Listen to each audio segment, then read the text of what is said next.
You get one wish, but 70% of the entire population also gets exactly what you wished for. What's the wish? The desire to give me $1. Bezos would still have 136 billion more than you. I'd be okay with having only a few $1 billion. I think I could scrape by. Instant learning ability. Instant knowledge would be boring. Instant learning would keep the competition running. Like having a perfect memory? That and the ability to find patterns instantly. For example, you want to learn Morse code, just look at the chart and you found the pattern and memorized it. The cleanest, purest tap water in the world. Wouldn't that kill you? The ability to eat anything and suffer no consequence. Some guy in France ate an aeroplane, among other things. It also applies to kids who like to eat batteries. No longer the end of the child. Perfect poops every time. This would evidently eliminate the need for toilet paper. Can we go with perfect peas also? Then the only issue after bathroom usage is washing one's hands. Women still need toilet paper for peas, so it would not eliminate the need for toilet paper for all. I'd wish to be one of the 30%. 70% of the population is equal to 30% of the population. This is only true when the population is 0. That is, that wish kills everyone. Perfect health. Perfect inheritable health. I wonder why everyone else is wasting wishes. Wouldn't easily transmittable be better than inheritable in this case? That 70% of humanity and I receive short sleeper genes, enabling us to join the 1% of humanity who can sleep soundly 4 to 5 hours each day without any life hacks, any known adverse health consequences, and wake up each day feeling well rested. Lying to your boss after a refreshing 4-hour sleep? No, I was one of the 30%. That's right, I didn't get the superpower. Well, according to the new workers' mandate, we get to come in a few hours late, right? The ability to learn magic would add some spice to a pretty boring world. Sucks to be 30%. The legal system would become difficult. War and crime too. This is apparently similar to an anime called My Hero Academia. Thank you to the 20 or so people who have informed me so far. Message received. I always wish for magic closer to a D&D wizard sense rather than a sorcerer sense, where you can do amazing things but have to study your ass off. Or you can study lazily and summon a couple of small lights or something. If it just rewards talents and luck, then it would definitely make the world worse. A partner Pokemon. Nice. Make him breed and we all get Pokemon.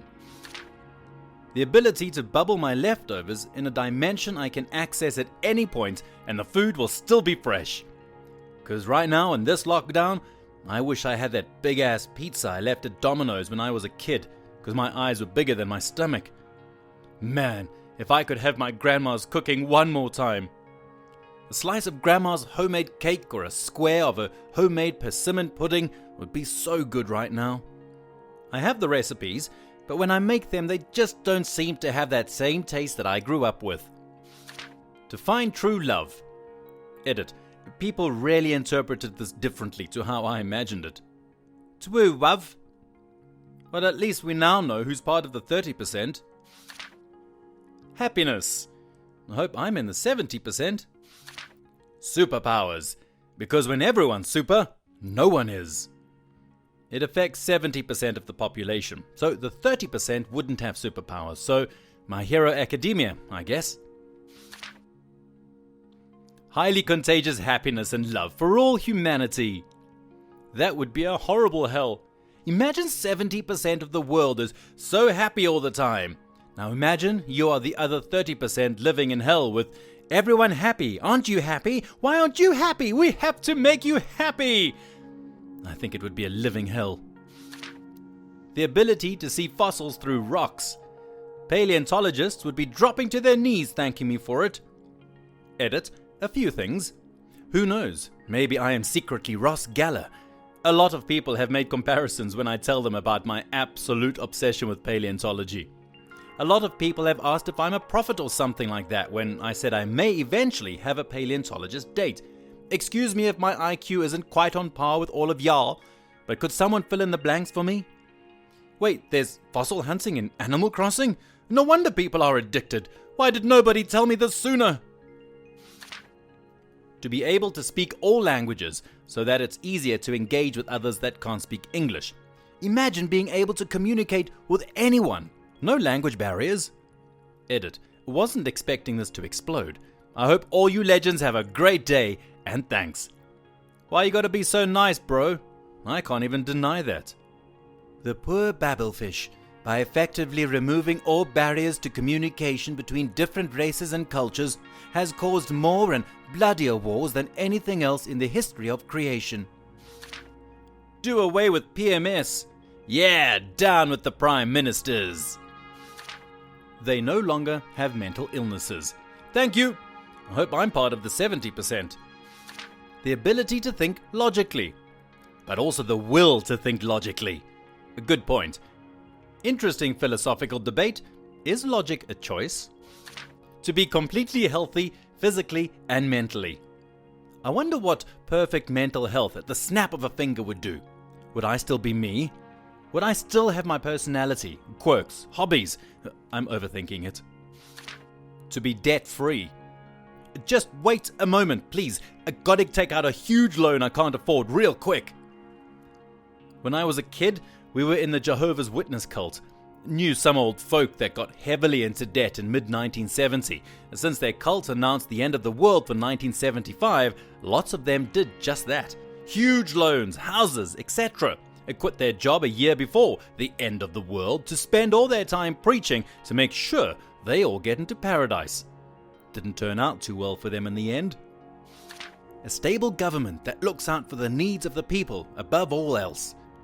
Nice thing is, if 70% of humans had this, it would be likely to spread over time. That's basically the end of history theory from Francis Fukuyama. He distanced himself later from it. To deeply empathize with my fellow humans. I think this is the best answer in the thread. Agreed. This is what we need to finally get the massive cultural change that makes world peace possible and solve the world hunger problem. To be immune to coronavirus and have the immunity passed to others with a high five. We should be good in no time. Since most animals are immune to coronavirus, the immunity comes from being transformed into an animal. Now there are only furries, which is the scariest thing ever. Sneezing attracts bees. Not the bees! A seed that grows into a tree. And if the tree is fully grown after a month, every day there will be fresh fruit on the tree. Ah, I see you're a man of culture. Agriculture. A reasonable BMI. Sucks for anyone who spent the last few years getting ripped. They're back down to average size, LOL. The gains giveth, and the gains taketh away. Kinda heart. I mean, I would say I have one, but if I didn't, I'd wish for a kind heart, and hopefully it would affect lots of people, and those people would go and help other people, but I don't know. At first I read Kinder as that brand of chocolates for kids. Healthcare. I keep going back and forth between this and permanent housing. To have a choice of any superpower. The entire planet becomes a battlefield as 70% of the population square off in warfare, testing their new capabilities. Exponential growth and breeding with the 70% eventually lead to everyone having superpowers and the quirkless go extinct. Everyone be free from coronavirus. To be genetically immune to coronavirus. That's enough for herd immunity and it would die pretty quick. Free food. All types of food. The human population literally consumes itself as 70% of the population suddenly gets the hunger for human flesh. Humility. A lack of humility is what makes people pursue their dreams and sometimes succeed in doing so. Sometimes breaking the rules is a good thing. Not sure humility would make life better. I'd like to say immunity to cancer. But I fear that if only 30% of people have a chance of getting cancer, cancer research will die of underfunding. Cancer will be treated as a rare illness, and research in rare illnesses is stagnant, to say the least. But on the route we are on right now, a definitive end to cancer is possible. It's an interesting dilemma. Well, the gene that will make you immune to cancer will spread fast in the future generations, and if there is a gene, then scientists can try to analyze it. Set up a bank account. Get the routing number and wish that 1 cent of every dollar you earn is directly deposited to that account. You now have access to 1% of 70% of them. I'm guessing the world population's income. You absolutely mad, lad. An unlimited supply of egg salad. 60 years later, the population has grown so fast that all the other resources are depleted and humans go extinct. Why would we go extinct if we have egg salad? Universal healthcare and education. There should be enough healthy and educated people in the 70% who can figure out how to deliver the same to the remaining 30%. I already have universal healthcare, but I'd still go for it. Wisdom. I need a lot of that right now. The fear of the Lord is the beginning of wisdom, and the knowledge of the holy is understanding. I would just make up 2 long phrases that are gibberish and only known to me. I would wish for whatever I say between those 2 phrases to become true. This way I can make anything come true, and no one else will be able to use this because they would simply not know about it, and I will be able to pass this on when I die. Congratulations, you've just invented magic. True love, a true companion or best friend for life, a match made in heaven. I chose this of all things because of all the fruitful things it would bear. Fun adventures, safety and stability of relationships, growth, love, trust, peace of mind, happiness, strength, family, experiences, working together to achieve many things, etc. The second option would be a fortress full of pizza. If you can't have love, have a pizza. XD.